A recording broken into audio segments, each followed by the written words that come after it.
Estamos en los Salmos, estamos mirando el tema de Mesías en los Salmos y la semana pasada nosotros miramos el Salmo 22. En el Salmo 22 vemos esta imagen tan clara de la crucifixión de Jesús que incluso, lo comentamos la semana pasada, el pueblo judío incluso llegó a intentar manipular el texto para que no hablara tan claramente de la crucifixión. Si recordáis, hablaba de que horadaron mis manos y mis pies, y esa frase los judíos lo manipularon un poco para intentar presentar que dijeran otra cosa, para que dijera pues como un perro, y así una lectura que sinceramente no tiene ningún sentido en el contexto, pero para evitar ese lenguaje tan claro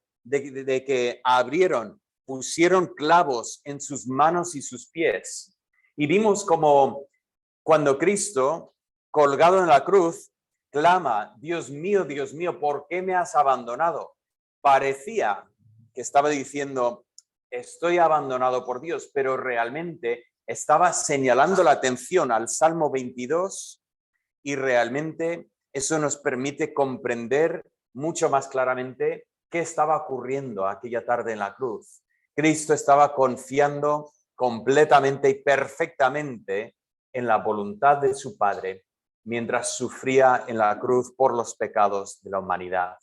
Y nosotros así, pues pasamos hoy de la cruz en el Salmo 22 a la tumba, mirando adelante en el Salmo 16. Hola, buenos días, adelante, encantados de tenerles con nosotros hoy. El Salmo 16 nos lleva de la cruz a la tumba y nos permite contemplar la victoria de Mesías que nosotros pues entendemos que ocurre.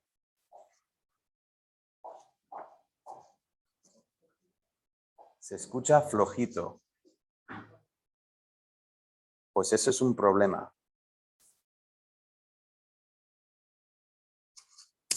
Lo voy a subir más. Vale. Nosotros estamos en el Salmo 16 contemplando la victoria de Cristo. Así que os invito a vuestras Biblias conmigo al Salmo 16. Nosotros, como siempre, pues vamos a empezar con la estructura del Salmo para comprender un poco los temas que vemos en este Salmo. Como veis, volvemos a encontrar esta estructura de paralelismo inverso en que el Salmo empieza con una petición por la protección de Dios, pidiendo que Dios proteja al salmista, pero luego después el Salmo termina con esa alabanza a Dios por su protección. Así que vemos la petición al principio y luego alabanza en cuanto a la contestación a esta petición. Y luego después notamos como entramos en la parte central del Salmo y vemos la confianza que tiene el salmista en Dios. He puesto que confianza en lo que Dios es el único bien. Y luego después vemos en los versículos 5 y 6 confianza en lo que Dios da. Y ahí hablaremos de ese pensamiento de la porción de Jehová. Y finalmente los versículos 3 y 4 vemos esta parte central donde vemos realmente lo que es el compromiso del salmista. Bien, entonces nosotros, como lo hemos hecho en otros momentos, pues, primeramente antes de avanzar así, comento que cuando vemos esta estructura, nosotros hemos comentado que en esa parte central muchas veces es donde encontramos el enfoque del Salmo. Y efectivamente aquí encontramos que esta porción es sumamente importante. Así que os invito a contemplar esta parte y luego después volveremos y miraremos un poco más esa parte del principio y del fin. Lo estoy llamando la clave del Salmo y aquí tenemos desde el versículo 2 hasta el 6.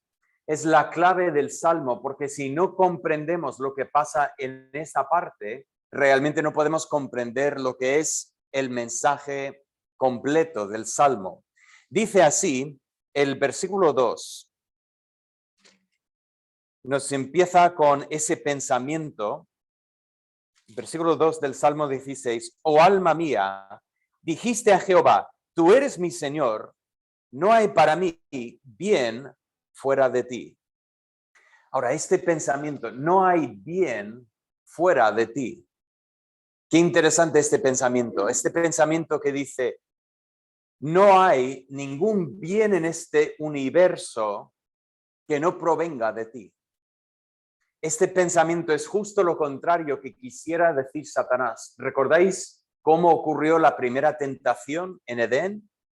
Apareció la serpiente y detrás de la serpiente entendemos que es el gran dragón, el Satanás, que empieza a su tentación dirigiéndose a la mujer y empieza diciendo, que Dios nos deja comer de todos los árboles. El hombre y la mujer tenían el trabajo de cuidar los árboles. Fíjate qué malo que es Dios. Te obliga a trabajar y no te paga. No te da lo que es tuyo. Y vemos que Eva navega esta tentación perfectamente diciendo, no es así. Podemos comer de todos los árboles, es solo un árbol del cual no podemos comer. Y la serpiente, no para echarse para atrás, sino para continuar adelante, dice, ignorando el error primero, dice, bueno, nos deja comer de este árbol. ¿Y sabes por qué? Porque Dios sabe que en el día que comes de este árbol vais a ser como Él, vais a ser como dioses, vais a tener un conocimiento nuevo. Y Dios no quiere que tengas ese conocimiento. Hay un bien que está fuera de la persona de Dios. Dios es un poco malo porque Dios no quiere que tú experimentes algo que realmente sería bueno para ti. La curiosidad es terrible. La curiosidad nos puede llevar a tropezar, a caer de mil maneras.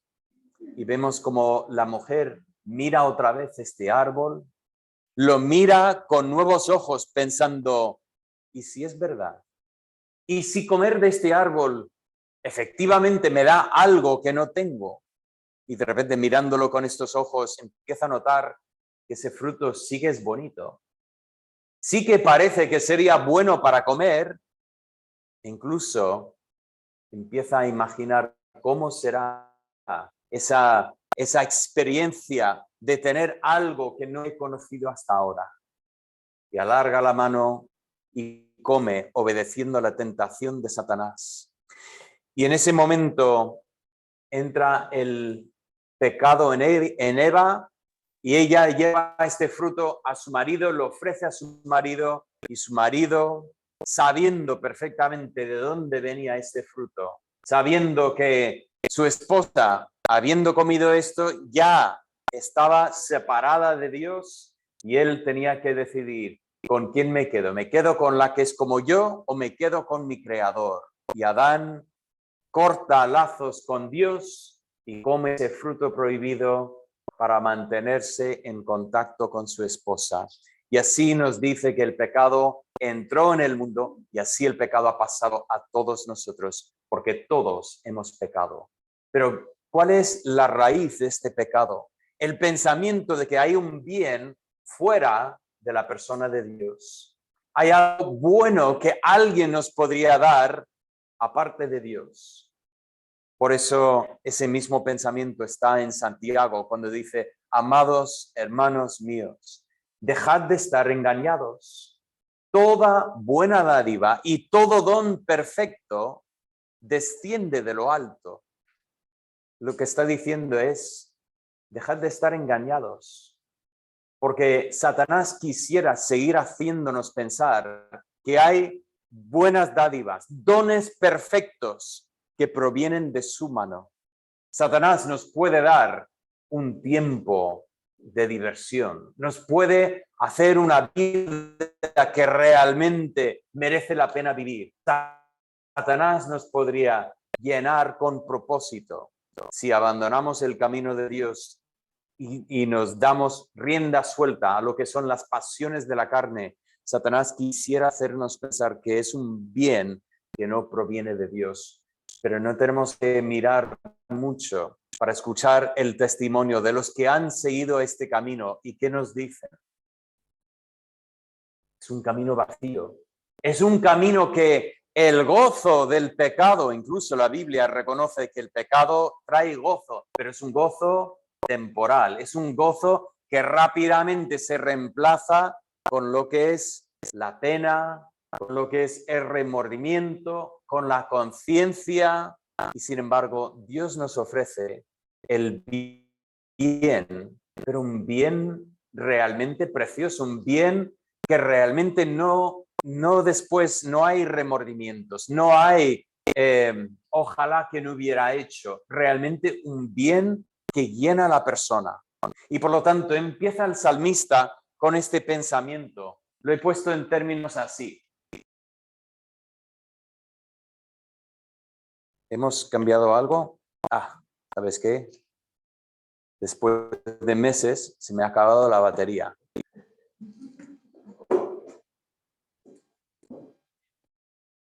Sí, efectivamente, no hay batería. Lo he puesto confianza en Dios que afecta a nuestra relación vertical. Tenemos este pensamiento de cuando nosotros aprendemos a confiar en Dios, cuando realmente aprendemos a apoyarnos en Él, realmente afecta lo que es nuestra relación vertical. Vemos aquí que en primer lugar empezamos a ver a Dios como la fuente del bien, como la única fuente de bien. No hay bien fuera de él. Y Dios no es que esté reservando el bien para no darnos, sino es que nos da abundantemente el bien para nuestras vidas. Hay veces que miramos lo que tienen otros y pensamos, ¿y por qué no tengo lo que tienen ellos? Pero no tenemos que pensar así. Tenemos que pensar, Dios me está dando lo que yo necesito para mi vida y Dios me lo da en el momento que lo necesito y a la medida que lo necesito. Y tenemos este pensamiento. En segundo lugar, si seguimos leyendo, el salmista cambia su pensamiento y habla de la confianza en lo que Dios da. Este lenguaje habla de la herencia. Nos dice aquí, en el versículo 6:5, Jehová es la porción de mi herencia y de mi copa. Tú sustentarás o tú sustentas mi suerte. Las cuerdas me cayeron en lugares deleitosos y es hermosa la heredad que me ha tocado.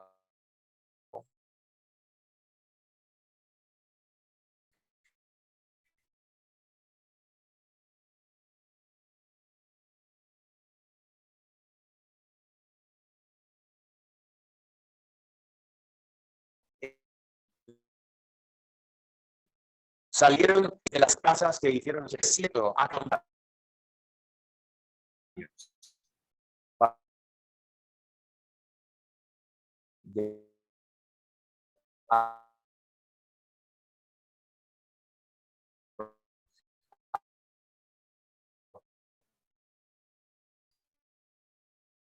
Situación perfecta y se repartió esta tierra por suertes. Se echaron suertes y dijeron, vale, a vosotros os corresponde aquella zona. Ya entraron ellos a ver lo que les había tocado, lo que les correspondía.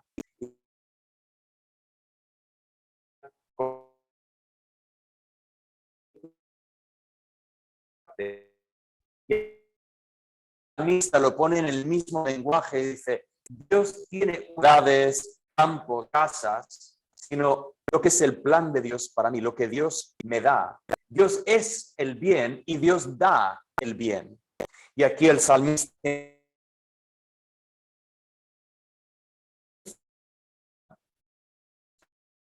y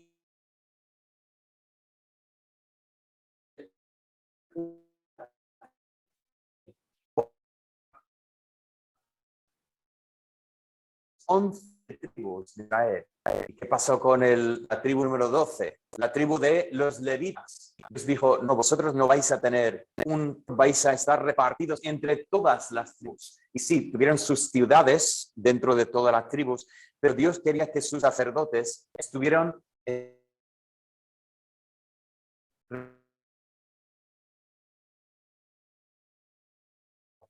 y así lo vemos en las escrituras. Y el salmista recoge este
deberíamos criticar como el mundo critica. No deberíamos insultar como el mundo insulta. No deberíamos hablar de tonterías como el mundo habla de tonterías. Deberíamos tener palabras que dan testimonio de quién es nuestro Dios. Y aquí el salmista dice, no participo con estos idólatras y desde luego ni hablo como ellos. Mi vida es diferente porque yo quiero ser santo y yo quiero ser íntegro delante de Dios. Quiero que mi vida dé testimonio de lo que significa una vida. Quiero mostrar esta confianza en Dios. Bueno, vamos a continuar porque esta parte del Salmo es, digo, la clave del Salmo, pero continuando en el Salmo, nosotros encontramos la parte del Salmo que realmente es el enfoque del Nuevo Testamento. Bien, como vais a ver, aquí en medio tenemos una parte que es la parte más importante cuando miramos el Nuevo Testamento. Lo encontramos en dos sitios. En el libro de los Hechos, capítulo 2, los versículos 24 al 31, aquí tenemos el sermón de Pedro, donde Pedro está predicando en el día de Pentecostés. ¿Y dónde saca su mensaje? Pues de entre otros sitios, el Salmo 16. Luego después también lo encontramos en Hechos 13, donde Pablo está predicando ahora, y Pablo también toma como base de su mensaje el Salmo 16. Y entonces en esta parte vemos la instrucción de Dios que trae firmeza y gozo. Lo empezamos así en los versículos 7 al 9 y otra vez en el 11. Y aquí en medio tenemos dos frases que son muy importantes en estos sermones, tanto de Pedro como de Pablo. Dice aquí que no dejarás mi alma en el Seol, ni permitirás al santo ver corrupción. Bien, ahora voy a avanzar porque quiero poner algunos colores aquí para notar lo que tenemos aquí. Voy a empezar primeramente diciendo que aquí vemos temas como la instrucción de Dios, que luego después se habla de la senda de la vida. O sea, tenemos un primer pensamiento aquí donde Dios está señalando el camino por el cual deberíamos andar. Dios está mostrándonos el camino que tiene para nosotros. Pero luego después habla del Seol, y habla de la presencia de Dios. Aquí tenemos dos contrastes. O sea, el Seol es una palabra en hebreo, así que si estabas viendo esta palabra y decías, no sé, esta palabra, no pasa nada, no es una palabra en castellano, es una palabra en hebreo. El Seol hace referencia a lo que es el destino de los muertos. ¿A dónde van los muertos? La respuesta es a la tumba. Los muertos van al hoyo. ¿Vale? Los muertos mueren y su cuerpo yace en la tierra. Tenemos el pensamiento del Seol y luego tenemos otro pensamiento que es la presencia de Dios. Incluso habla de estar a tu diestra. No solamente habla de ver a Dios de lejos, sino estar a la diestra de Dios. Luego después, la última palabra que quiero resaltar es la palabra corrupción y la palabra gozo. Este pensamiento de la corrupción, ese momento en que se deshace este cuerpo, algo triste. Cada vez que vamos a un funeral, sentimos la tristeza, porque la vida ha acabado, no hay vida en este cuerpo, y sin embargo tenemos un contraste enorme, que es el gozo. Ahora, quiero juntar estos tres pensamientos de la siguiente manera. Primeramente, quiero decir que es lógico entender que el Seol nos lleva a la corrupción. Pones un cuerpo en la tumba y ese cuerpo, el proceso natural, normal, es la corrupción. Pero avanzando en el pensamiento y el contraste, ¿cuál es el resultado de estar a la diestra de Dios, de estar en la presencia de Dios? La respuesta es gozo. Si poner el cuerpo en la tumba trae corrupción, estar en la presencia de Dios debe traer y producir gozo en la vida. Pero la gran pregunta que tenemos es entonces, ¿cómo llegamos a esto? ¿Cómo podemos tener esa comunión con Dios? ¿Cómo podemos tener estar en la presencia de Dios, a la diestra de Dios? Y la respuesta es por la instrucción de Dios, por la senda de la vida, porque Dios nos instruye para llevarnos a lo que es vida verdadera. Cristo lo dijo así, cuando estaba comentando con sus discípulos que me voy y no me vais a ver, pero vosotros sabéis el camino. Y Tomás dice, Señor, no entiendo, si no sabemos a dónde vas, ¿cómo vamos a saber el camino? Y Jesús contesta, yo soy el camino. Tomás, tú piensas que no sabes el camino, pero vamos a ver, yo soy el camino, la verdad y la vida. Nadie viene al Padre si no es por mí.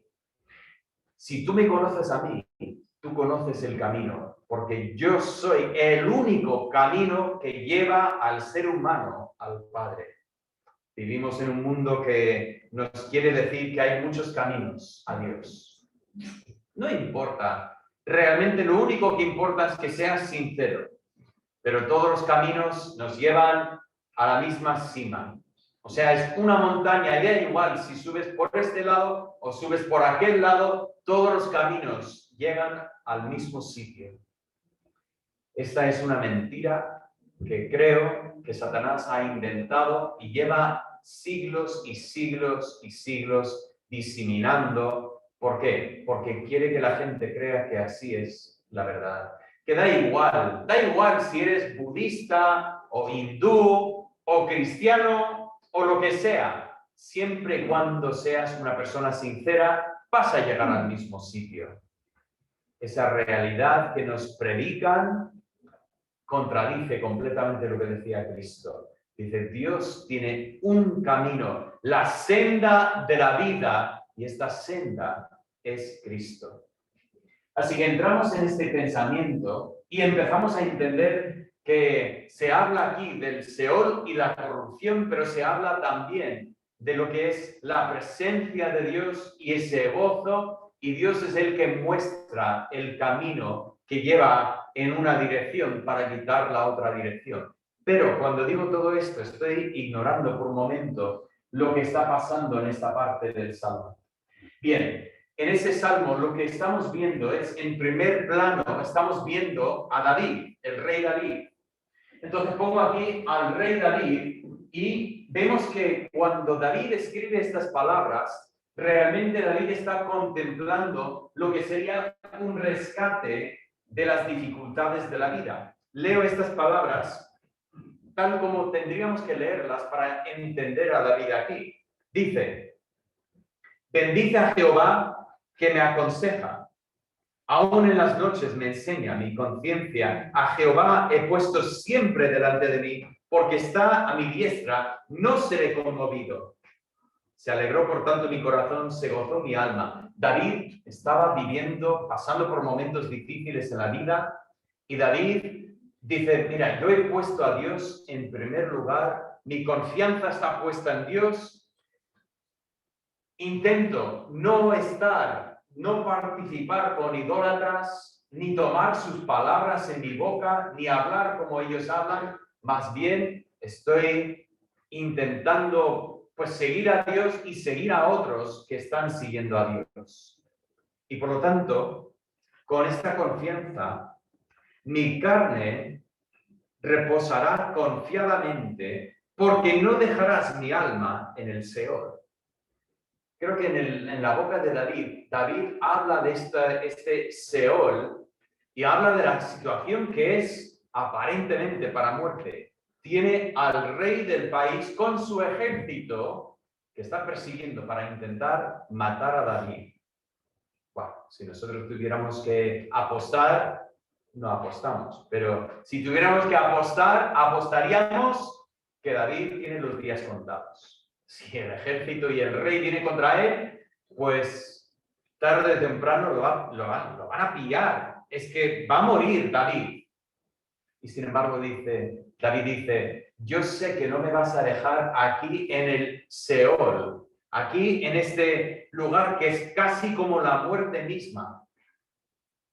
Y continúa David diciendo, ni permitirás que tu santo vea corrupción. Que yo, como un seguidor de Dios, que yo vea corrupción, no ocurrirá. ¿Por qué? Porque yo sé que Dios me va a proteger. Ahora, David dice, me mostrarás la senda de la vida y en tu presencia hay plenitud de gozo, delicias a tu diestra para siempre. Creo que David comprende aquí que es una realidad que a lo mejor Saúl lo pille y que lo mate. Podría llegar a ser, pero incluso no sería el fin de la historia para David, porque David, confiando en el Señor, dice, yo encuentro gozo en tu presencia. Y entonces estoy confiado, estoy seguro, estoy bien. Pero cuando contemplamos este rescate de dificultades y miramos cómo aparece este pasaje en el sermón de Pedro y el sermón de Pablo, tenemos que comprender que realmente este salmo no está hablando del rey David exactamente. Dice Pedro, predicando en Jerusalén, dice, nuestro padre David, el rey David, murió y está enterrado. Claro, Pedro está señalando con el dedo porque David estaba enterrado ahí mismo, ahí fuera de la muralla de Jerusalén. Pues está el valle de los reyes y ahí mismo estaba David enterrado. Se podría ver en 10 minutos, haber bajado andando hasta la tumba de David. Y dice, esas palabras refieren a una interpretación alegórica de las palabras. O sea, no me dejarás en el Seol, pero David no estaba en el Seol cuando escribió estas palabras y cuando lo pusieron en el Seol, se quedó en el Seol. ¿Qué pasó con el cuerpo de David? Vio corrupción. Su cuerpo se deshizo igual que cualquier otro cuerpo humano. Y Pedro y luego después Pablo vienen y dicen, estas palabras no hablaban exclusivamente de David, más bien estas palabras tenían un sentido profético para llevarnos a ver al Hijo de Dios, el que es el cumplimiento perfecto de estas palabras, al que no se quedó en el Seol. Cuando Cristo murió en la cruz, cogieron su cuerpo, lo bajaron de la cruz y rápidamente lo metieron en la tumba porque ni había tiempo para preparar el cuerpo correctamente. Por eso las mujeres el día domingo iban pensando que iban a terminar de preparar el cuerpo del Señor para lo que es la muerte. Poner especias en el cuerpo para que el olor de la corrupción no fuera tan desagradable para los que pasaban cerca de esta zona. ¿Y qué es lo que encontraron? Qué inútil intentar poner algo en el cuerpo para enmascarar lo que es la corrupción cuando el cuerpo de nuestro Señor no vio corrupción. Porque Dios no lo dejó en el Seol, no dejó al Señor en la tumba, más bien lo sacó de allí. ¿Y dónde fue?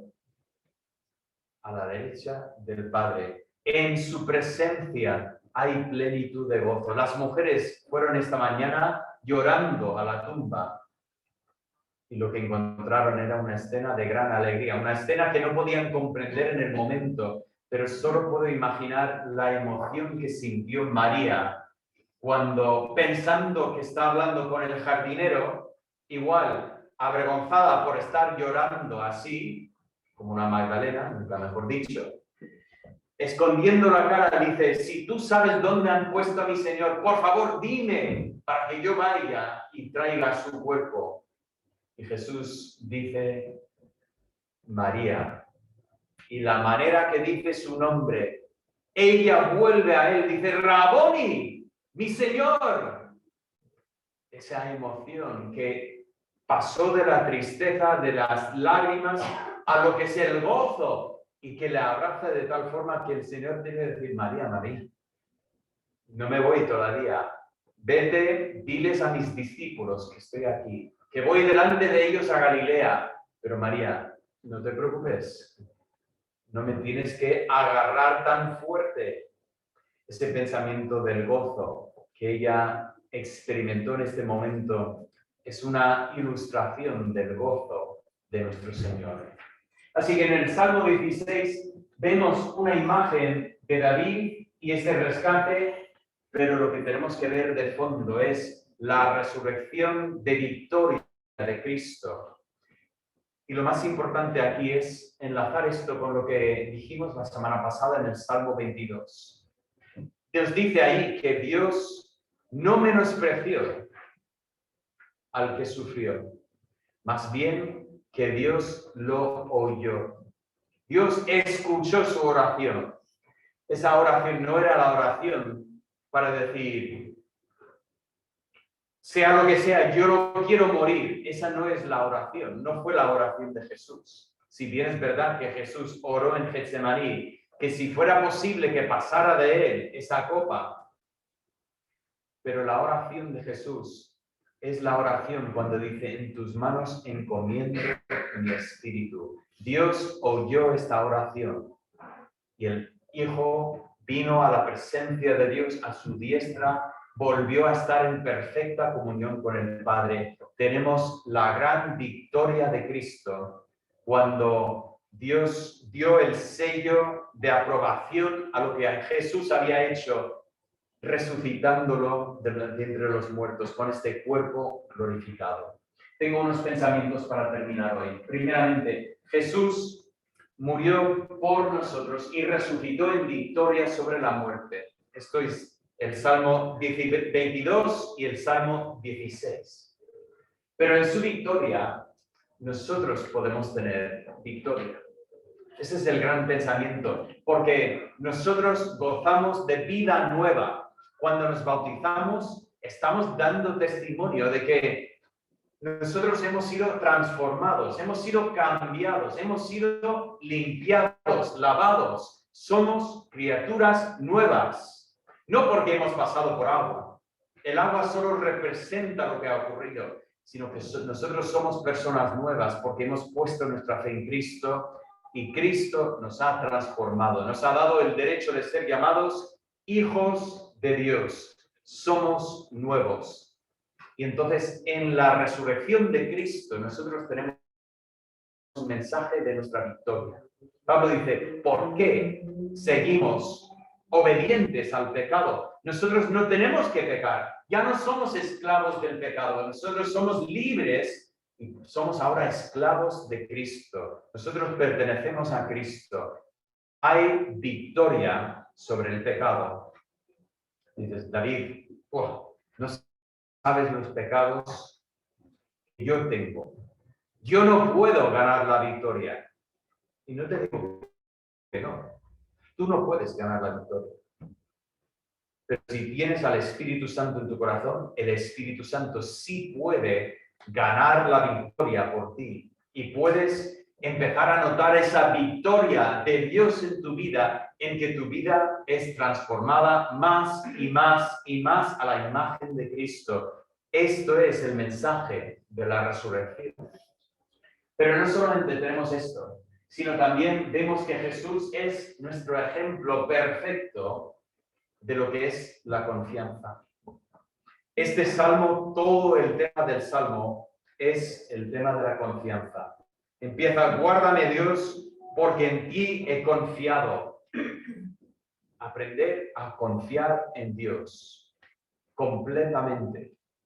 Y saber que confiado en Dios, estoy en sus manos y nada me puede sacar de ahí. Nada me puede ocurrir en contra de su voluntad. Estoy en el lugar perfecto. No digo que nada malo nos pueda pasar, porque Dios permite incluso situaciones difíciles en nuestras vidas, pero si estamos confiados en Él, incluso lo malo que nos pasa en esta vida será usado para Dios para seguir cumpliendo sus propósitos en nuestra vida. Esa es la confianza del salmo, del salmista. Y realmente cuando vemos a Jesús, vemos que Jesús es el ejemplo perfecto de esta confianza. Decimos, ¿cómo es? ¿Cómo tengo que confiar? Mira la vida de Jesús. Mira cómo confía Ejemplo en su Padre. Eso es lo que tenemos que hacer. ¡Wow! Claro, el ejemplo de Jesús está tan alto sobre mi cabeza. Bueno, menos mal que Dios nos ha dado un ejemplo perfecto, porque nos está mostrando así tiene que ser. Todos tenemos camino para andar en ese proceso. Todos tenemos que aprender. Pero finalmente quiero enfatizar que Dios nos está enseñando esta senda de la vida, nos está aconsejando, nos está intentando llevar por el camino. Y la pregunta es, ¿qué estamos haciendo nosotros con este consejo? ¿Estamos recibiendo su consejo y su enseñanza? Como profesor, es una de las cosas que tengo que decir que más me molesta. Pregunto a los alumnos, ¿entendéis? Sí, sí, sí, sí. Digo, mira, el examen tenemos la semana que viene y es difícil. Sí, sí, sí, sí. ¿Vais a estudiar? Oye, mínimo, yo diría 8 horas, 10 horas para este examen. Sí, sí, sí, sí, sí. Luego después, ¿qué pasa? Este año he dado un examen con esa charla y los estudiantes, pues, algunos han sacado muy buena nota, algunos sí. Pero la gran mayoría no. La gran mayoría ha sido terrible. Y luego después les pregunto, digo, ¿cuánto tiempo habéis pasado estudiando? Pues 1 hora y media, 2 horas. ¿Cómo? Os dije que el examen era difícil, hay mucha información, tenéis que estudiar. Sí, sí, sí, sí, pero no lo han hecho. Y al final suspenden. Suspenden, bueno, su decisión. Es que ellos deciden y luego después pagan las consecuencias. Bueno, no pasa nada, luego después hay otro examen y si estudian para aquel examen ya saldrán bien. Si no, no. Otro momento será, que siempre hay más oportunidad. Pero ese pensamiento de, ¿qué hacemos nosotros con Dios? Hacemos nosotros el, sí, sí, sí, sí, sí, sí, sí. Y qué fácil es vivir así, ¿no? Sí, sí, sí, sí, sí, sí. Dios nos habla por su palabra y decimos, sí, sí, sí, sí, sí. Pero luego después hacemos algo. Ponemos en práctica lo que Dios nos muestra. Temo que muchas veces nosotros estamos ahí en la cultura de, sí, sí, sí, sí, sí. Pero luego después estamos suspendiendo examen tras examen tras examen. Y Dios nos tiene que mirar y decir, hijo mío, aquí lo tienes. Lee, estudia y poner en práctica lo que yo pongo en mi palabra. Cristo vino a este mundo y habló con los fariseos y dice, muchos Señor, Señor, Señor en el labio, pero en vuestra vida no se nota para nada.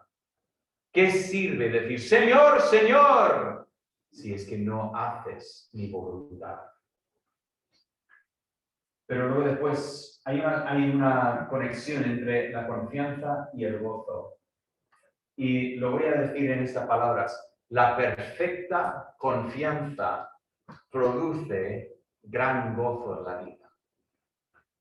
Confiar en Dios perfectamente llena la vida de gozo. Ahora, no estoy hablando de alegría. No estoy hablando de uno que pasa por la vida que no puede parar de reírse. No estoy hablando de este pensamiento. Estoy hablando de una persona que tiene ese profundo gozo en su corazón que le permite afrontar las situaciones de esta vida con una actitud positiva. Sinceramente, en la Biblia, cuando vemos el tema del gozo y queremos pensar cuál es lo opuesto del gozo, lo opuesto del gozo es una depresión. Es cuando nos encontramos tan hundidos que no vemos ningún camino por delante. ¿Sabes qué? Aprender a tener confianza en Dios nos lleva a experimentar gozo en la vida. No digo que no haya situaciones en esta vida que nos pueden tirar para abajo. Justo ayer conocimos a un hombre que había tenido una cirugía, un tumor cerebral, y el hombre me estaba contando las luchas que ha experimentado físicamente detrás de esta operación. Y ha sido pues una historia muy, muy difícil, obviamente. No digo que no haya situaciones en que podemos luchar, pero la verdad es que si aprendemos a confiar en el Señor empieza a obrar más y más para llenar nuestra vida con este gozo. No digo que Cristo no haya sentido momentos de tristeza en esta vida. Lloró en la tumba de Lázaro. Incluso estuvo muy congojado esta noche en Getsemaní. Pero cuando miramos su vida era una vida llena de este gozo profundo que le permitía hacer la voluntad de su Padre perfectamente.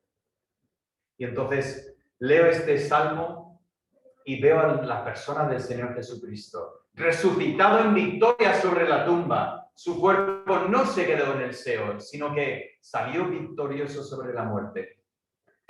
Pero recuerdo que este salmo está también escrito para nosotros, para poner delante de nosotros la clave de la vida, que es aprender a confiar en el Señor.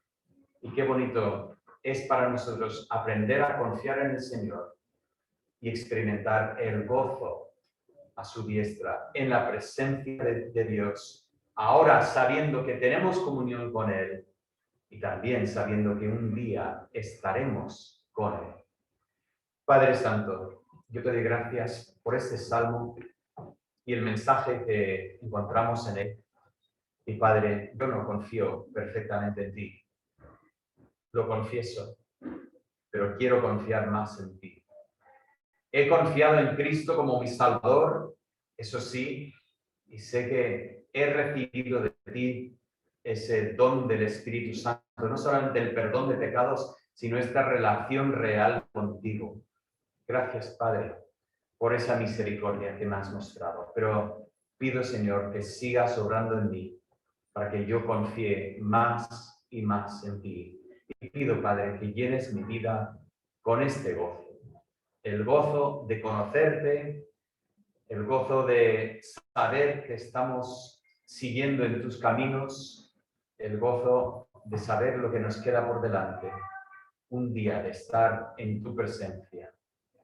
Pido, Señor, también que sigas esta obra en el corazón de cada uno de que está aquí en esta mañana. Y si hay alguien aquí escuchando este mensaje que no ha puesto su fe en Cristo, no ha dado este primer paso espiritual de reconocerse pecador ante ti y confiar en Cristo, que hoy sea día de salvación, que abras el corazón para que confíen completamente en Cristo para su salvación. Lo pido ahora, en el nombre de Cristo. Amén. Amén.